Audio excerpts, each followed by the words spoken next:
Hey, it's Mike Tillinghast back with Delaware Strength and Conditioning, and today we're going to talk all about some running technique and some drills you can even do to get better at running. So we take running for granted, and definitely we don't challenge ourselves in the technique portion of this, but we want to think about doing a couple things here. And one of those is keeping our feet planted directly under our center of gravity. So that means instead of overstriding, trying to keep our strides nice and short, and again, planting the ball of our foot or the forefoot right underneath our center of gravity and really focusing on that. The other thing we don't want to do is plant our heel into the ground and heel strike. And what ends up happening is this creates a braking effect. If we overstride and extend our leg all at the same time, we almost slow ourselves down by striking our heel into the ground first. So we want to think about, like I said, planting the forefoot and the ball of our foot directly under our center of gravity. So there's some drills and skills that we can do to actually help this and get a little bit better at running and really refining our running technique. Are start with some arm swings. What I would recommend is 10 seconds on, 10 seconds off, and you do 3 sets here of each of these. So some of these arm swings, we start by sitting on the ground with our legs straight out in front of us and our feet together. And then we start by bending our arms 90 degrees and we think hip to cheek.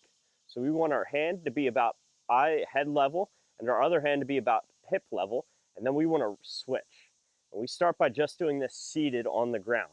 We don't want our arms to come flailing way out to the side. We want to keep them tucked in nice and tight and stay nice and aerodynamic.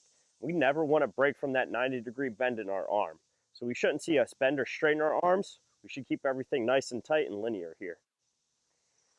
Then once we finish the seated position, arm swings, we want to go to a kneeling position and do the same thing here. Keep the arms nice and tight, 90-degree bend, and then think hip to cheek.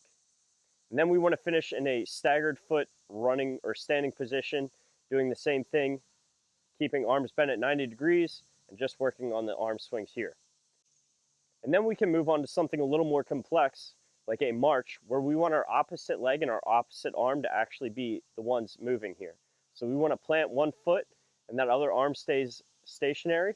And then we want to swing our other leg out in front of us as straight as we can and our opposite arm up. So we're going to look like we're marching. Then we can move on to an A skip where we're actually physically skipping. We're going to do the same thing, but we're going to drive our knee up in the air and we're going to drive off the ground and swing our opposite arm up. And then the last thing we want to do is a cycling B skip. And this one's a little more complicated. So we want to do the same thing as an A skip. We just add a leg extension at the very end of the movement. Do the same thing, we want to skip with this one. And what this is supposed to do is teach you how to, if you were doing the same movement leaning forward, we would run, right? So we want to think about opposite arm, opposite leg, knee up, and then we extend that leg and we plant the forefoot toe or ball of the foot right underneath our torso and our center of gravity.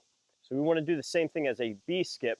We would just be running and gravity would have us leaning forward and that would create momentum for us to move. If you guys have any questions about this, hit me up, let me know.